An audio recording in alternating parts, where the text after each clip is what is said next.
नमस्कार साथियों, स्वागत है आप सभी का आपके अपने YouTube channel Dhanraj shortcut academy steno classes में। दोस्तों, आज का हमारा डिक्टेशन है आनंद आशुलिपि मासिक पत्रिका RSM SSB stenographer Hindi dictation गति 100 शब्द प्रति मिनट। तो आइए स्टार्ट करते हैं डिक्टेशन 5 सेकंड बाद।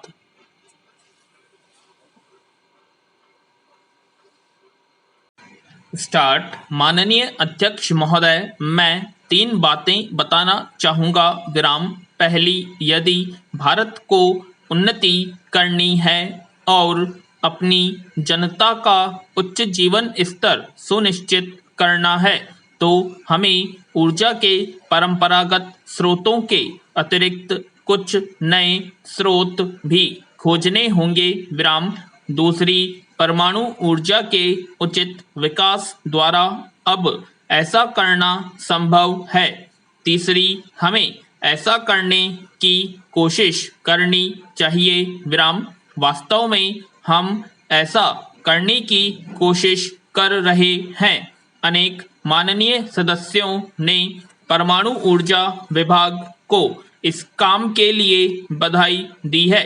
कुछ ने इसकी आलोचना की है और कहा है कि इसे अधिक काम करना चाहिए था। कोई व्यक्ति क्या कर सकता है और यदि दूसरे ढंग से करता तो क्या करता, इसका सही मापन सरल नहीं है।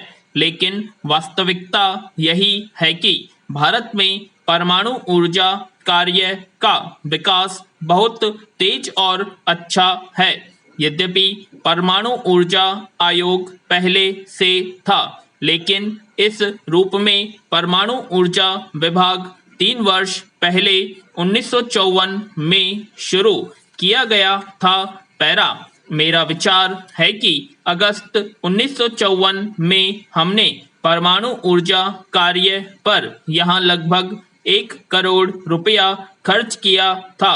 2 वर्ष बाद यानी चालू वर्ष में हम उसका 12 गुना धन खर्च कर रहे हैं। यद्यपि धन कोई पैमाना नहीं है, फिर भी कभी कभी इससे होने वाले काम का अनुमान लगाने में सहायता मिलती है। पैरा। मैं सदन को सूचित करना चाहूँगा कि यद्यपि हम खर्च में कमी करने और धन बचाने के लिए उत्सुक हैं, फिर भी भारत सरकार में कभी किसी ने न तो विभाग की मांगों को अस्वीकार किया है, न ही आर्थिक कारणों से इसके विकास के मार्ग में बाधा डाली है। विराम।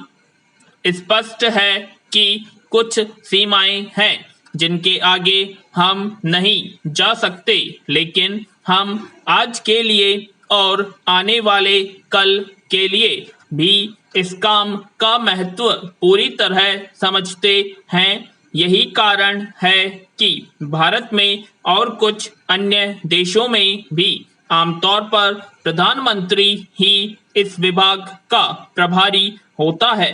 ऐसा नहीं है कि भारत का प्रधानमंत्री या कोई और प्रधानमंत्री विशेष तौर पर प्रतिभाशाली या इस कार्य के लिए उपयुक्त होता है। प्रधानमंत्री के प्रभारी होने से केवल यही पता चलता है कि परमाणु ऊर्जा के काम को कितना अधिक महत्व दिया गया है। विराम। परमाणु ऊर्जा के 2 पक्ष हैं, अनुसंधान और उस अनुसंधान का समुचित व्यावहारिक अनुप्रयोग। पैरा। उपसभापति महोदय, हमारे आर्थिक कार्यक्रमों का उद्देश्य समाज के सबसे अधिक कमजोर वर्गों के कष्ट कम करना और लोगों को ठोस राष्ट्रीय निर्माण की ओर ले जाना है। ये कार्यक्रम क्या है, इसे आप जानते हैं और आपको यह भी मालूम है उनका कार्यान्वयन पूरी तरह राज्य सरकारों की सक्रियता पर निर्भर है। विभिन्न बैठकें हो चुकी हैं और उनमें श्रम ग्रामीण बैंकिंग, हथकरघा, सिंचाई और बिजली की समस्याओं पर विचार हुआ है। सिंचाई और बिजली के बारे में वार्षिक योजना पर विचार विमर्श के दौरान विचार किया गया था तथा अन्य बातों पर गत 6 महीनों में संबद्ध मंत्रालयों के साथ विचार हुआ है। इसलिए आम समीक्षा की बजाय हमें भूमि सुधार और ग्रामीण पुनर्निर्माण के अन्य कार्यक्रमों तक विचार विमर्श सीमित रखना चाहिए। पैरा, भूमि सुधार का प्रश्न हमारे लिए नया नहीं है और उसे 20 सूत्रीय कार्यक्रम में इसलिए शामिल किया गया कि हमारी आर्थिक और सामाजिक प्रगति के लिए उसका बुनियादी महत्व है। इसके ब्यौरे को तय करते हुए तथा कार्यान्वयन के दौरान हमें विधायकों, सरकारी स्टाफ तथा गैर सरकारी कार्यकर्ताओं को यह बात समझाते रहना है। विराम, इसके कार्यान्वयन में कुछ ढील या अनिच्छा मेरी समझ से इसलिए दिखाई देती है कि या तो लोग अपने स्वार्थवश चाहते हैं कि ऐसे सुधार लागू न हो पाए या इन सुधारों के महत्व को सामान्यतः ठीक से आंका नहीं जाता। विराम, मैं जानती हूँ कि राज्य अपने ढंग से प्रयत्न कर रहे हैं, लेकिन स्पष्ट है कि उतना ही पर्याप्त नहीं है। पैरा, हमें अतिरिक्त भूमि का लेखा जोखा करने और उसके वितरण के लिए समयबद्ध कार्यक्रम बनाकर काम करना चाहिए। विभिन्न चरणों में विलंब के कारणों का पता लगाया जाना चाहिए और उन्हें दूर करने के उपाय तत्परता से किए जाने चाहिए। विराम, रिट याचिकाओं या न्यायिक व्याख्याओं के कारण होने वाली देरी को दूर करने के लिए क्या उपाय किए जाने हैं, इसका निर्णय शीघ्रता से कर लेना महत्वपूर्ण है। कभी कभी प्रत्येक संभव कठिनाई को दूर करने की उतावली के कारण हम कानूनों को बहुत पेचीदा बना देते हैं। विधि मंत्रालय का मैं उदार करती हूँ, लेकिन जटिलता को पैदा करने में उसका भी कुछ योगदान होता है। विराम, मैं नहीं समझती कि हम पेच पैदा करके ही निष्पक्ष और न्यायोचित आचरण कर सकते हैं। हमारी कार्य विधियां अधिक से अधिक सरल होनी चाहिए। पैरा, उपसभापति महोदय, अगर कार्य विधियां तैयार की जा चुकी हैं तो उन्हें सरल बनाने के लिए सभी संभव प्रयास किए जाने चाहिए।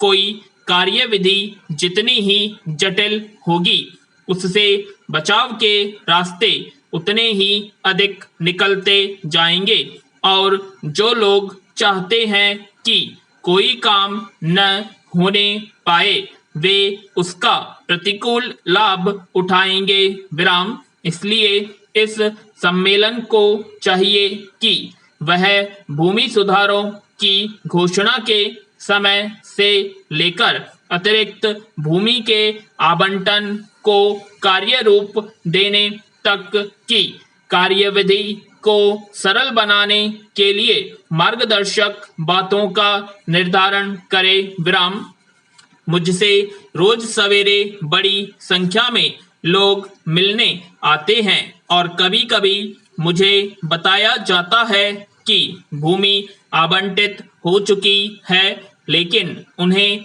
उस पर कब्जा नहीं मिला है या किसी और ने उस पर कब्जा कर लिया है। स्पष्ट है कि अलग अलग राज्यों की समस्याएं भी भिन्न हैं। पैरा, वितरण के संबंध में मैं एक चेतावनी देना चाहूंगी। कभी कभी यह दिखाने के लिए कि लक्ष्य पूरा कर लिया गया है, वन भूमियों तथा गांव में सबके लाभ के लिए निर्धारित भूखंडों का भी वितरण कर दिया जाता है। मैं नहीं समझती कि इसे भूमि सुधार शीर्षक के अंतर्गत रखा जा सकता है। वितरण के ऐसे आंकड़े सही तस्वीर प्रस्तुत नहीं करते। अनेक मामलों में ऐसे वितरण से लाभ की जगह हानि ही अधिक होती है, क्योंकि अंततः उन्हें भी कोई लाभ नहीं मिलने वाला जिन्हें ऐसी भूमि दी जाती है। एक बड़ी समस्या जिसकी ओर मेरा ध्यान दिलाया गया है, स्थानीय राजस्व कर्मचारियों और बड़े किसानों के बीच साठगांठ की है। भूमि सुधारों को लागू करने में गैर सरकारी सहयोग भी हमेशा ही सहायक नहीं होता। यह इस बात पर निर्भर होता है कि इस काम से संबद्ध समितियों आदि में किस किस्म के लोगों को लिया जाता है। मैं जानना चाहूंगी कि राज्यों ने अब तक जो कदम उठाए हैं उनसे उन्हें क्या अनुभव हुआ है। क्या उन्होंने विचार किया है कि कार्यान्वयन संबंधी और क्या सुधार किए जा सकते हैं। विचारणीय विषयों से संबद्ध कागजात में काश्तकारी संबंधित सुधारों के बारे में उल्लेख नहीं है, लेकिन मैं समझती हूँ कि यह भी एक महत्वपूर्ण विषय है। इस संबंध में मैं कई राज्यों में विशेषतः कृषि भूमि संबंधी बंदोबस्त वाले बिहार, पश्चिम बंगाल, उड़ीसा आदि में स्थिति बहुत संतोषजनक नहीं है और इस समस्या का भी समाधान शीघ्र निकलना चाहिए। विराम। आशा करते हैं आप सभी को डिक्टेशन पसंद आई होगी, तो प्लीज कमेंट बॉक्स में कमेंट करें और अभी तक आपने हमारे चैनल को सब्सक्राइब नहीं किया, सब्सक्राइब करें। वीडियो को जल्द लाइक करें, शेयर करें, कमेंट करें। धन्यवाद।